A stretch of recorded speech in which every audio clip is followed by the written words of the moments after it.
So hi guys, ரொம்ப நாளாக நம்ம யூடியூப் சேனலில் வந்து வீடியோஸே வராமல் இருக்குல்ல. எஸ், ஆமாம்.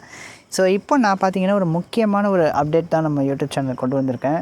என்ன அப்டேட் அப்படின்னா, சென்னை சென்ட்ரல்லேருந்து அரக்கோணம் போகிற ட்ரெயின்ஸ், அதாவது அரக்கோணமில் பார்த்திங்கன்னா இப்போ வந்து பிளாட்ஃபார்ம் வேலை நடந்துக்கிட்டு இருக்குது. அந்த 4வது பிளாட்ஃபார்ம் 3வது பிளாட்ஃபார்ம்லாம் பார்த்திங்கன்னா இந்த பிளாட்ஃபார்ம் ஒர்க் வந்து நடந்துக்கிட்டு இருக்குது.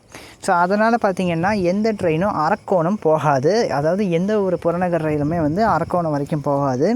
திருவாலங்காடு வரைக்கும் தான் எல்லா லோக்கல் ட்ரெயினும் போகும். காரணம் பிளாட்ஃபார்ம் ஒர்க்கு. ஸோ அதனால் வந்து எல்லா ட்ரெயினுமே இப்போ திருவாலங்காடு வரைக்கும் தான், அரக்கோணம் கட்டலாமே திருவாலங்காடு வரைக்கும் போகும்.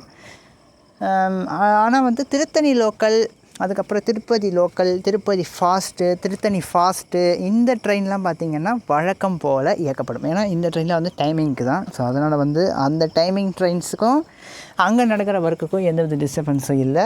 ஸோ அதனால் அந்த ட்ரெயின்ஸ்லாம் வழக்கம் போல் ஓடும். அதே மாதிரி 7:10 நைட்டு 7:10 கிளம்புற ஃபாஸ்ட்டு, அதுக்கப்புறம் நைட்டு நான் வந்து பர்சனலாக யூஸ் பண்ணக்கூடிய அந்த 8:20 ஃபாஸ்ட்டு, அந்த ட்ரெயின், இது 2 ட்ரெயினுமே வந்து டைமிங்ஸ் வந்து மாற்றிருக்காங்க. 8:20 ஃபாஸ்ட்டு தாங்க எனக்கு ரொம்ப முக்கியம். ஏன்னா அந்த ஃபாஸ்ட்டில் தான் நான் வந்து வேலை முடிச்சுட்டு டெய்லியும் வீட்டுக்கு வந்து போய்கிட்டுருக்கேன். ஸோ அதனால் எனக்கும் அந்த ஃபாஸ்ட்டு முக்கியம் தான். பட் ஆனால் அதுவும் டைமிங் மாற்றிட்டாங்க. இப்போ ஒரு 1.5 மணி நேரம் டிலேவாக தான் ஃபாஸ்ட்டெல்லாம் அந்த ஃபாஸ்ட் இப்போ கிளம்புது. ஸோ அதனால் வந்து எனக்கும் கொஞ்சம் சிரமமாக தான் இருக்குது வீட்டுக்கு போகிறதுக்கு. இருந்தாலும் ஓகே.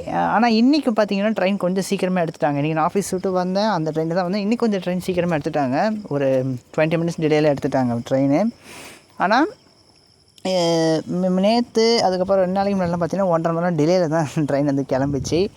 ஸோ அந்த மாதிரி வந்து இப்போ திருவாலங்காடு வரைக்கும் ட்ரெயின்ஸ் வந்து மாற்றதுனால நிறைய ட்ரெயின்ஸ் வந்து நிற்காது, நிறைய ட்ரெயின்ஸ் வந்து கட் சர்வீஸ் போடுவாங்க, நிறைய ட்ரெயின்ஸ் வந்து டிலே ஆகும். இந்த பிரச்சனைலாம் நடக்கும். ஸோ எல்லோரும் பார்த்து உஷாராக ட்ராவல் பண்ணுங்கள் அரக்கோணம் போகிறவங்க.